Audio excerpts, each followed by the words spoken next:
When I was a boy, I thought life was easy. Not just manageable, easy.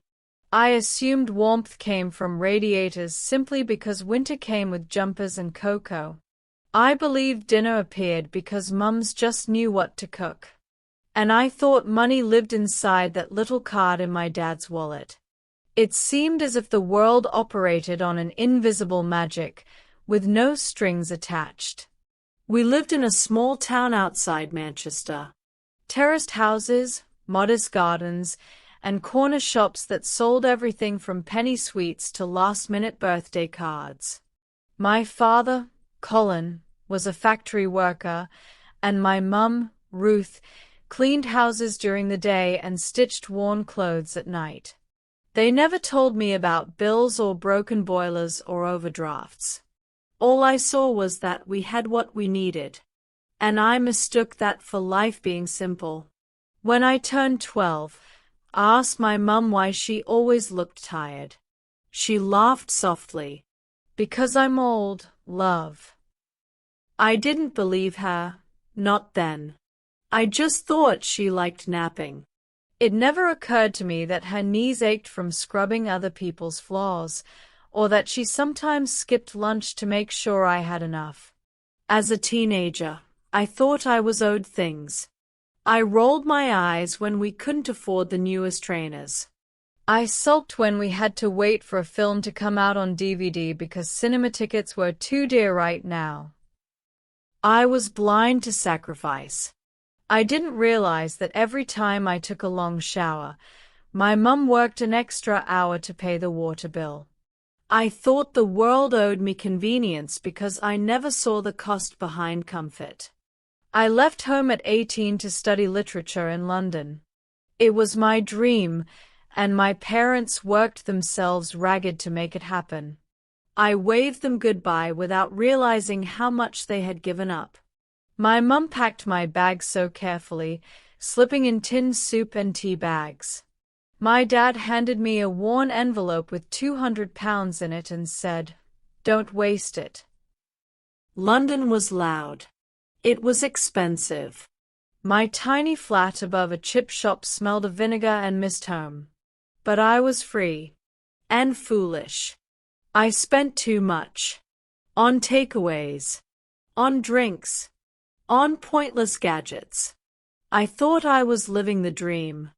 I had no idea I was walking a tightrope over debt and disappointment. I laughed with new friends, attended open mics, and tried to live as if money was infinite. I never told my parents when I skipped meals to afford textbooks. Pride kept me silent. Then came the first unpaid electric bill.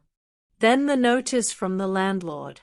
My bank account hit zero, and for the first time in my life, I didn't know how to fix it. The fear was like a cold pit in my stomach. I looked around at my cluttered room and realized how little any of it mattered. I called my mum. Her voice was calm, but tired. "You're going to learn what things cost now, Jamie. And it'll hurt. But it'll make you better." I didn't ask her for money. I couldn't. So I got a job. Stacking shelves at a supermarket at night, studying by day. My back ached. My feet blistered. But I began to see the world differently. It was there I met Leah. She worked at the till. A history student with clever eyes and a laugh that made the long shifts feel shorter. She wore her hair in a messy bun and always brought extra tea bags to share. We bonded over broken sleep schedules and takeaway curries eaten on crates in the storeroom. She showed me kindness without agenda, and I clung to it like a lifeline. "You always look like you're thinking about something tragic," she said once, sipping from her thermos. "Maybe I am." "You're a writer, aren't you?" I nodded. "Then write something that explains that look. I want to read it." We started spending more time together. Study sessions turned into dinners. Rainy walks became late-night conversations. One evening, As we sat on a park bench watching city lights blink like stars, I told her about my childhood. I thought everything was easy, I confessed. I didn't know what anything cost. Not just money. Time. Sleep. Effort. I never said thank you enough. She leaned her head on my shoulder. You're learning now. That counts.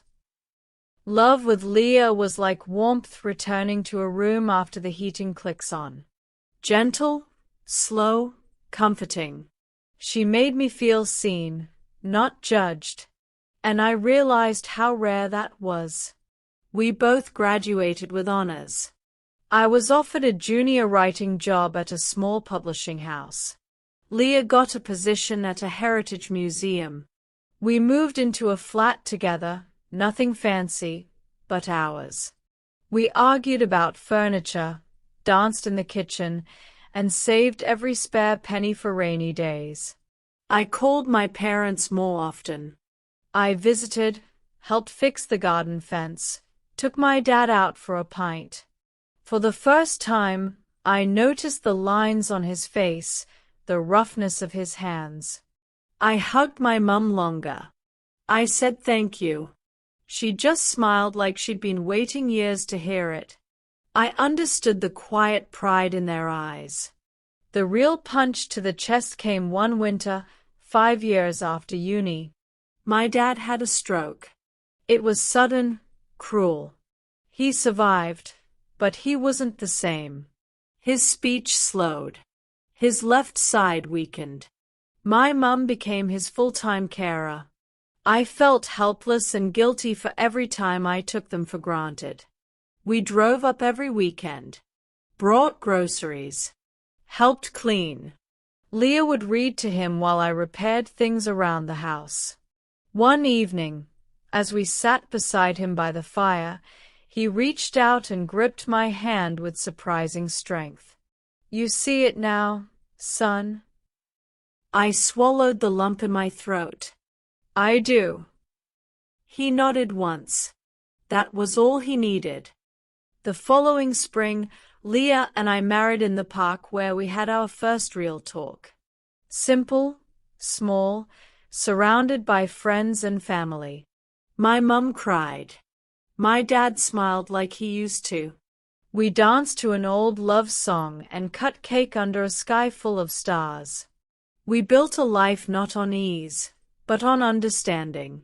Every bill, every choice, every sacrifice became part of our story. We gave back where we could. Volunteered. Mentored. I tutored kids from working-class homes who reminded me of myself. And I wrote. My stories were no longer about boys with perfect lives, but about people who loved, lost, and learned. I wrote about resilience, family, and the quiet heroes who never made headlines. One day, I published a book called The Cost of Things Unseen. It was dedicated to my parents and to Leah. It became a quiet bestseller. Not viral, not flashy, but loved. At a signing in Manchester, an older woman approached me with her teenage son. Her voice cracked as she said, "Your book helped my boy understand me." That evening, I cried, because I finally understood what life was. Not easy, not cheap, but rich in ways I never noticed. We still live modestly. Leah grows tomatoes on our balcony. I write in the mornings and teach workshops in the afternoons. We have a daughter now, Eliza, who thinks breakfast just appears because she's awake. And every time she laughs, I remember being a boy who thought life was simple. I will teach her differently. With love. With honesty. With the same quiet strength my parents gave me. And every day, I wake up grateful for that lesson. If this story touched your heart, don't forget to like, share, and subscribe for more emotional tales of real life, love, and learning.